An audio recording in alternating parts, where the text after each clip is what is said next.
Will the Terrence Bud Crawford versus Errol Spence fight not getting made? Will that affect the Deontay Wilder Robert Helenius fight? And you are absolutely correct. It most definitely will. That's why it's interesting to see where we go from here, because that is directly going to affect that fight. Because keep in mind, it's a fight that shouldn't be on pay-per-view, no way. They're selling you that out of the fact of, Deontay Wilder's dedicated fan base, and even they pretty much don't want to pay for that. But that's going to directly affect how people are going to go about obtaining or getting this fight. It might even encourage illegal streams. That's right, because the truth is, like I said before, there's nowhere else to go from here. Errol Spence's whole reputation has been built up to this point right here. You guys said he wanted to be the best, the number one welterweight, the undisputed. We're here right now. You cannot turn away. And if you do turn away, it's going to be hard to sell anything PBC from here on forward. The only person that you're probably going to be able to still sell and that people will still support outside of that spectrum is Gervonta Tank Davis. But Gervonta Tank Davis is a special case all in itself. Nobody else over there at PBC can do what Gervonta Tank Davis can do and get away with. It's only one. Truthfully, he's the king over there, low key. Truthfully. But the point is, they're not going to be able to sell nothing to here, because just look at Errol Spence. Let's say Errol Spence doesn't fight Terrence Bud Crawford, right? Think about it. There's nowhere else to go for Errol. There's nowhere else. What else can he do? There's nowhere else. He said, oh, well, he's going to move up to 154. Okay. So let's say Errol wants to move up to 154 and not chase the undisputed thing like he claimed. Okay, let's go ahead and do that. You want to know why that doesn't make any sense? Because after he goes up to 154, guess who's coming to try to challenge the biggest cat at 154? So the same thing that happened at 147 is going to happen at 154. But they want to get Charlo out of 154 before they move Errol Spence up in there. Because if you think about it, what are you moving to 154 for? To be the second or the third best or something like that? We know you're not going to fight Charlo, and we know that you want to avoid Terrence Bud Crawford. So what is he going to do there at 154? They're going to have to get Charlo out of the way, bust them belts up in order for him to get a belt. And guess what? It's going to be the same process again at 154, at 147. The boogeyman is chasing you from the 9th grade all the way to the 12th grade. There's nowhere to go. You can't avoid the dude. Okay? Because we know Spence can't keep fighting at this weight. He got about one more fight at this weight. We know that. There's literally nowhere else for him to go. And if he goes to 154 and then Charlo goes up to 160 or whatever and whatnot, make room for Spence, guess what? Terrence Bud Crawford is right there. He's right there. And it's a repeat process all over again. And there's no reason why him making a fight with Charlo will be any easier than making a fight with Errol Spence. It's still under the same umbrella, although they're more lackadaisical with Charlo. But there's nowhere else to go. There's nothing else to do.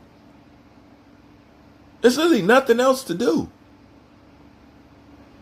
That's it. So, will the fact that people don't get this fight, will that affect future pay-per-views and Deontay Wilder's pay-per-view? Yes, it is. And they're going to see, because at this point, and let me tell you, I've been reading the comments, not just on my videos, on all videos. At this point, the fans want to prove a point to PBC. Oh, I done seen some of the most diehard PBC fans stand on their square this time. Like, I love Wilder. I love Spence. I bought every pay-per-view. I bought this. I bought this. No more. That's what a lot of them are saying. So it's going to be hard to sell anything from this point on, because truthfully, you still giving them subpar matches. And they not happy with the shit. Truthfully, they're not. They've been going with the flow with PBC. But now if they didn't figure out that PBC gonna screw them over any chance that they get, I don't see how PBC gonna sell anything. Like I said, you'll be able to do it with Tank. Because people love Tank. I love Tank. You know what I'm saying? I'm not even gonna lie to you. I'm still gonna fork it up for Tank because I like Tank and I support Tank. Period. He's the only fighter I do like that. But other than that, what you gonna try to sell me? What you gonna try? What fight you gonna pitch to me? What you gonna do? And that's where the most interesting part is, to observe what comes next with this. If you don't make the fight, what moves you got? See, because your bluff card has been pulled, your skirt is up.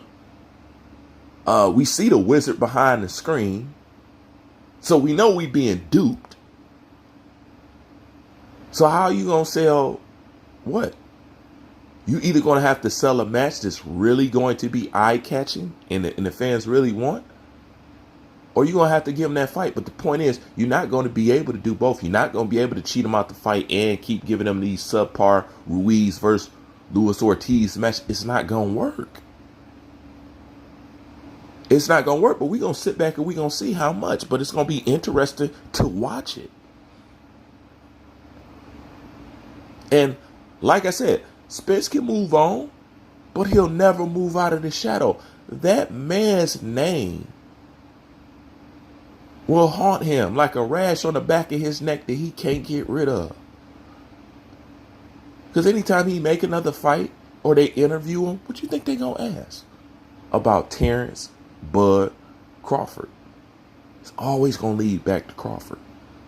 You're not gonna be able to escape this man in no way, shape, form, or fashion. It's too obvious now. People know what it is. You expose your hand. Everybody know you're scared. Everybody know your team's scared. Now everybody knows that you don't want to see the fight. And that's blood in the water. Because now that they know that you didn't want no parts of it, now they especially want to see you have some parts of it. That's how people work. They especially want to see it now because they know you're scared. They know your team's scared. They like them odds. They like, that's something that they're interested in. You know, so you're not going to be able to escape Terrence Bud Crawford. No matter what you go do, no matter what you go promote, no matter what division you want to jump up to, Bud Crawford going to be right there like Michael Myers. Right there. He ain't going nowhere. He going right up the 54 and handle the same business that he did at 147 up there. What you gonna do, run again? He gonna be across the street again? He gonna be this again? He gonna be that again? And it's still gonna be a big fight. So, are these lack of actions going to affect Deontay Wilder's fight? Yes, it is. And I just can't wait to see how much, because honestly, I'm interested. Like, I want to see it. But I'm not paying no pay-per-view for no fucking Robert Helenius. I'm not doing that. Wilder's worth it, but I know Robert Helenius. You know what I'm saying? Like, you crazy. Just like, I don't know who paid for Andy Ruiz, Luis Ortiz. I don't know who paid for that. I don't. But it most definitely wasn't me.